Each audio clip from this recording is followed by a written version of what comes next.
Today I'm going to be going over how to do dimensional analysis.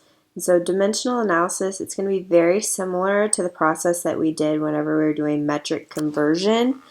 But instead of being within the same metric system, we're going to be shifting back and forth from the traditional measure system that we're used to, such as like gallons or pounds, and switching it over sometimes within our own units or sometimes to the metric unit, such as liters here.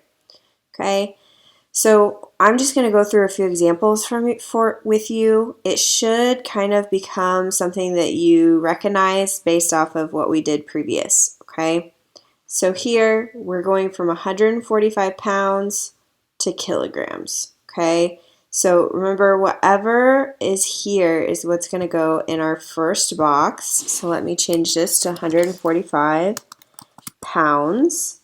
Okay, and then we put our units in. So remember, whatever is here is going to go down here. So we're going to go to pounds. And then we're trying to get to the unit kg or kilograms. Okay, so now it's going to be a little bit different. We don't have that, the metric line where we can count how many boxes we hop. Okay, it's a little bit different. We actually are going to use the conversion factor. And so up here are all of our conversion factors that you'll be using for this assessment. Okay, so we want pounds and kilograms. So I'm going to find, so here's kilograms and here's pounds. So you want the units to match what you have down in your problem. So we have kilograms and pounds.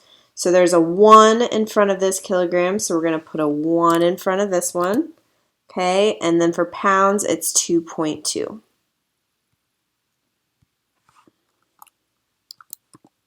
Oops, 2.2 pounds.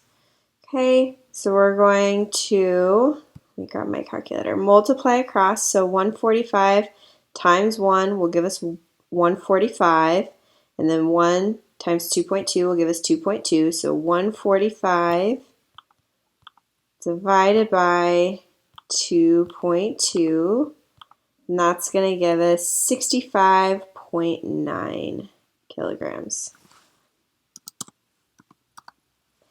Okay, so if we were to if we were to ask Google to check our answer, if we put 145 pounds, we should get about, it should tell us that to kilograms it would be 65.9 kilograms. Okay, moving on to the next one.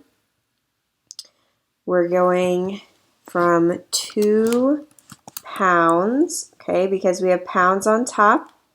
It needs to be transferred to the bottom, and then we're going to ounces. Okay, so looking at our conversion factors up here, we're looking for ounces and pounds. So here is ounces and pounds. So for pounds, it's 1. So in front of the pounds, I'm going to put a 1. And then in front of ounces, it's 16. So 16. So there's 16 ounces in 1 pound. Okay. So whenever we multiply across, we get 2 times 16 would be 32. I just know that off the top of my head, but we can use our calculator as well. So 2 times 16 would be 32, and then 1 times 1 is 1, so 32 divided by 1, we would get 32. Okay, and you can think about this problem as well, okay? If there are 16 ounces in 1 pound, if we have 2 pounds, we're going to have double the amount of ounces, so 32 ounces. Okay, moving on to the next one. There's 2,000 seconds and how many minutes? So we're going to put what we're starting with, so 2,000 seconds. Our units are going to drop, and the unit we're trying to get to is minutes. So you probably already know this conversion factor off the top of your head, but up here, 1 minute equals 60 seconds. So 1 goes in front of minutes, 60 goes in front of seconds. Okay, so when we multiply across, we're going to get 2,000 divided by 1 times 60 is 60. So 2,000 divided by 60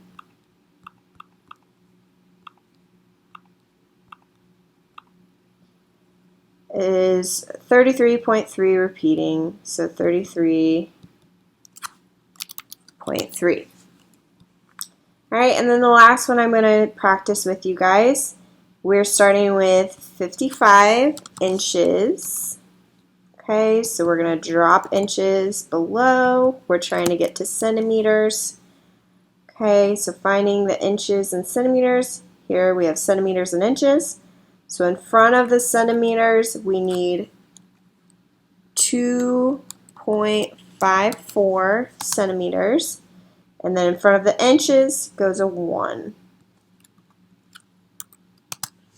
Okay, so when we multiply across, 1 times 1 will just be 1 at the bottom. So really we just need to multiply 5.5